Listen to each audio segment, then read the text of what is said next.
Good morning, and it's Friday. It's the 4th of February, and I'm Karen Curitin here as ever with my regular 8 a.m. lives.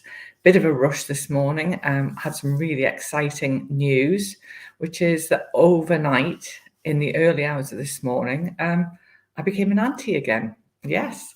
So we now have another Curitin in the world, and she is called Frances Curitin. Not going to give you the full name, it's quite long, but my brother-in-law down in London and his girlfriend have this beautiful little girl. And I've got to say, I've just seen a photograph, and she is, for a newborn, absolutely beautiful. So that's a lovely way to start the day, and I can't sort of stop smiling, really. Good morning, Claire, nice to see you. So today's live came from, I've been writing a load of content for my email funnel, and maybe that's a topic for next time, because we've done a lot of talking over the last couple of weeks since the start of the year about setting your business up for maximum success, making sure that you've got your plans in place. And I was writing email content yesterday for this email funnel, and it's something that I avoid like the plague. It's different sending my newsletter out, which I'm about to make some big changes to as well. So there's a spoiler alert, because I'm going to put video into my newsletters. So if you're not already subscribed, make sure you are. Just jump over and drop me a message, and we'll make sure you're subscribed. Because of GDPR, I can't just subscribe you. It doesn't work like that, unfortunately. So if you're on catch up, just drop me a private message. Morning, Suzanne. How lovely. Yes, thank you. So I'll be seeing her in a week on Saturday, hopefully. And so I was writing these emails, and I've been working with a very talented Victoria Prince from Touchpoint Marketing, because sometimes this is the thing that I think we need to remember, is we can't always do everything ourselves. Good morning, Lorraine. Nice to see you. We can't always do everything ourselves. And sometimes it's good to, as Americans like to say, reach out, get in touch with somebody who you recognize as a professional, an expert in their field. So Victoria gave me some pointers about setting up, and I'm creating a new landing page for my website, which will have some free downloads, some extra offerings. Morning, Janet, nice to see you. But as part of that, when you're offering something for free, and this fits into sort of module 4 of our program, the year-long program that some of my clients who are with me today have done, which is all about a conversion plan. And if you are showing up regularly, posting regularly, and not getting results, then there's a number of reasons why you're not getting results. And we haven't got time for that today. But when I was writing these emails, I really got in the flow yesterday. I think I did about 5 yesterday, and I really sort of embraced the craziness of writing these emails in a totally different style to something I've ever written before. And I'd urge you to think about this, is how are you taking people from being a follower, a connection, somebody who likes your page, whichever platform you're on, the principles are the same. How do you take them from there to there, as in becoming a client, investing in your products, your services, becoming nearer to being a client of yours? And so many businesses fail in this. And part of that is something called a lead magnet. So it's offering maybe with Suzanne, it might be a free, no obligation, 30-minute chat to talk about your style dilemmas, Suzanne. There's one. And then once you've offered them that time, what do you do with them next? Do you drop them into any sort of email funnel? I've been sitting in on some really interesting email marketing courses, but that's something for another time, because that's not my area of expertise. However, in one of these emails, I had been asked by a client recently to do a bit of an audit of their social media profile. And when you come at this, you have to come from the perspective of, if I'd never met you before, excuse me, new mug. It's a big mug of coffee, this one today. If I'd never met you before, would understand who you are and what you do. And if I'd been super organized this morning, I would have ran the video, because the video says it all. Because it's one of my favorite episodes in Friends where the girls are having a quiz and it's competing against the boys for a big prize. You should be doing it, Suzanne. You should be doing it. Review module 4. So the girls are competing against the boys. And the last question is, what is Chandler Bing's job?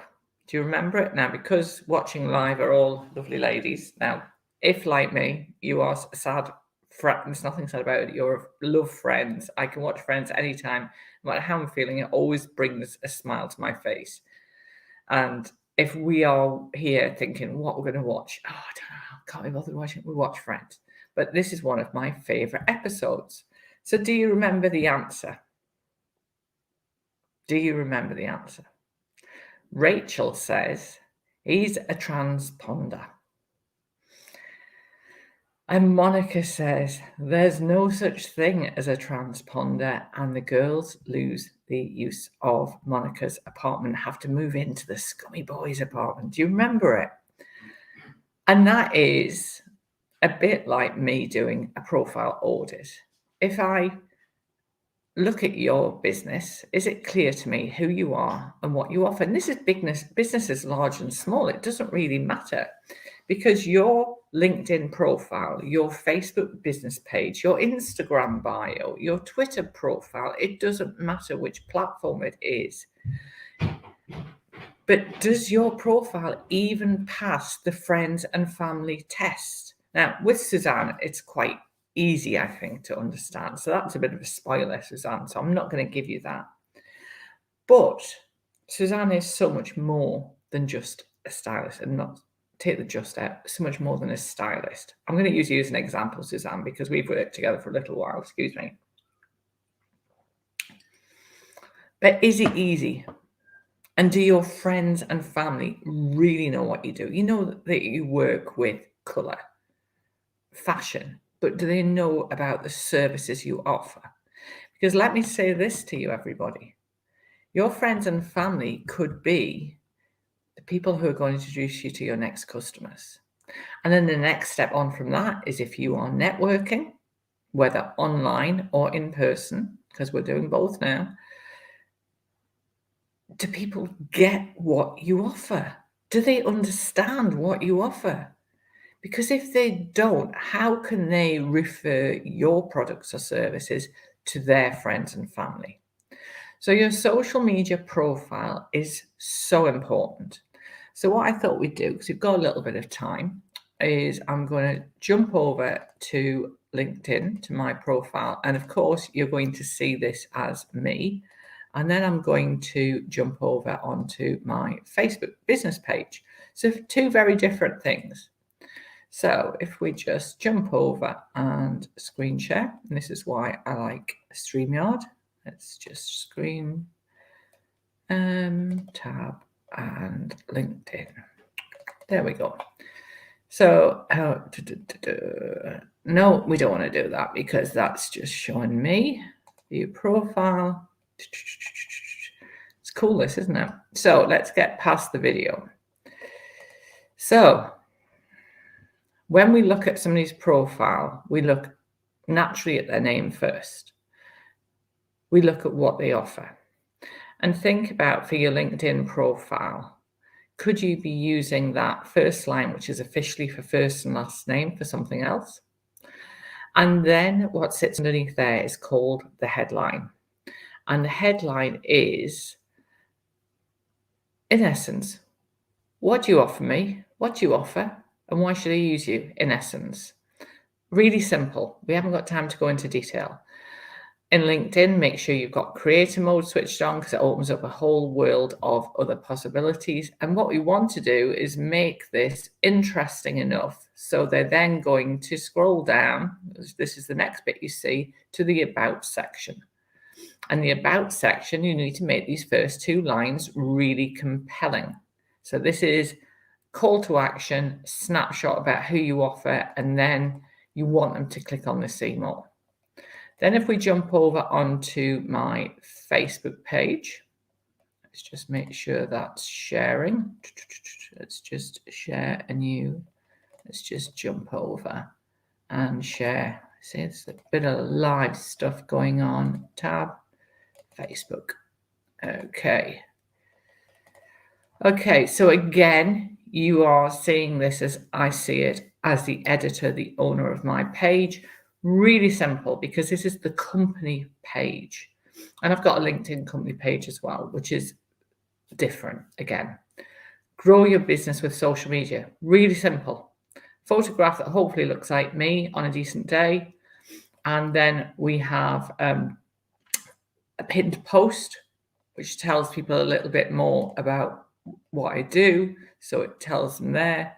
And then you can see all of this stuff because we are in there. And then we've got the bio. And this is the about section. And we need to make sure that all of that is relevant. But ultimately, this is your banner, as is your, I'm just going to stop sharing. Stop the screen. There we go. So think of your profile, your LinkedIn profile, anything like that, is making sure. Yes, Rach, you need to use it. Creator mode gives you so many opportunities. In fact, I'll tell you a story about that in a second. So think about your personal profile on LinkedIn, or your Facebook business page, or your Instagram, or your Twitter, whichever is your chosen platform, because the way in which I work with my clients, I teach principles that really mirror across all platforms. That's making it easy and straightforward. We need to make it easy and straightforward also to understand who we are and what we offer, because if we don't, they will go to somebody who can do that. And we don't want that to happen, do we? Want them to stay with us. So think about your social media profile as your shop that's open 24/7. It's your billboard on the M1, but it's your billboard that goes worldwide. And that is phenomenal. I was doing some numbers yesterday about how many million posts that are going out every day on social media. And you're talking about something like in excess of 500 million worldwide posts a day. So if you're going to not be like Chandler from Friends and have people who understand you and know what you offer with Rach, it's really easy. When you have a simple, straightforward product, that's easy. But one of the things I would say, and one of the stories that I tell in my emails, is that your focus for your business changes. So going back to Suzanne,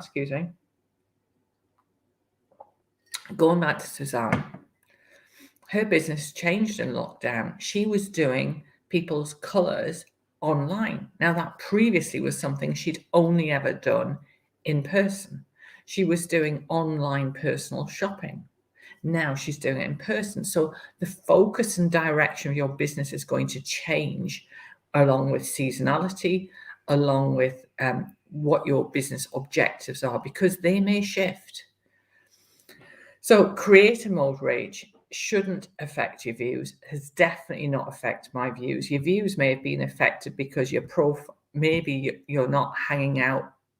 Maybe LinkedIn isn't 100% the right platform for you. But what creator mode does for you is it allows you to create a second page, which allows people to see your services. So it's a whole other ball game. And if you just research LinkedIn creator mode, because we haven't got time today, I've got to jump on it. Just checking the time, 8:30 call. Oh, clock's over there. What am I doing? It is worth having because it opens up so many other options. Also, LinkedIn is shortly going to change the way in which we can go live. So at the minute, LinkedIn is you have to apply to go live, and you have to do it through a third-party platform like this one, which is StreamYard. That's going to be changing soon, but that means rolled out gradually in the States and then worldwide. And I would guess that because I've been going live for a little while now, for about 18 months on LinkedIn, that they will roll out people who are already doing it, and you can go live straight from LinkedIn, which is really interesting. Although I have to say that there's functionality in StreamYard that I really like, because I can actually stream straight from here into YouTube and into Facebook. So my final word to you is, I'm going to be putting a bit of a poll together because I'm looking at changing my live. Yes, I'm looking at changing the day of the week. So quick poll for anybody who's online now. If I moved it to a Monday, would that change anything? Would you still join me? Of course, you can always watch it on catch up. They're always on my page. And they're also, so if you want to find them really easy, if you go to my YouTube channel, all of my lives are there. You can access them there anytime. So I'm looking to change my lives from a Friday, and I've done them on Facebook on a Friday for 4 years. But, oh yes, I know, Claire, and I did think about you, because Claire's got the gold medal for being my most dedicated live joiner. But you can always watch it on catch up. So, because the challenge I have currently is Tuesdays and Wednesdays, I'm doing a school run, which is difficult, but I am looking to start and take Fridays off. Yeah, my husband doesn't know, but I'm looking and hoping to start and take a Friday off. And at the minute, so the question is, if I don't do that, then I have to do it on a Tuesday before I do the school run. So it will be an early one on a Tuesday or a Wednesday. So I just want to think about that and play around with it, because I don't have to leave the house until 8:20. So I could do it on a Tuesday. Yeah, absolutely. Thursdays, yeah, Thursdays could work, although I'm looking to join a networking group and it's an early morning one. So that would be a problem. So I'm never going to keep everybody happy, am I? Yes. Before school run. I like it, Rach. And that's the thing, is when I teach my clients about going live and using lives on their social media channels, we have to go at a time of day that's best for our customers. So potentially I could change it to noon on a Thursday. So I'm going to put a doodle poll together, and I'm going to ask you, please, to take part in it, because I'd really like your input. Because if I'm going to move it, yes, you can always catch up. Absolutely, Janet. You can watch them anytime. There's loads of them. In fact, I need to go into YouTube and start and put the topics in there as well, so that they're on catch up, because they're just in there in date order. But yes, we'll absolutely, Lorraine, thank you, because you can access them anytime. But it's nice to have you with me. And this is what feeds my energy and keeps me chatting when I see you guys getting involved, which means the world to me. So that's me, Karen Curitin, as ever, hoping to talk to you in real language about social media. If you found this useful, please share it with your network. And if there's any topics you'd like me to cover next week, do let me know. I will be here next Friday. So we're not going to change overnight, probably change it at the end of the month. So I'll see you soon. Have a wonderful weekend, everybody. Take care.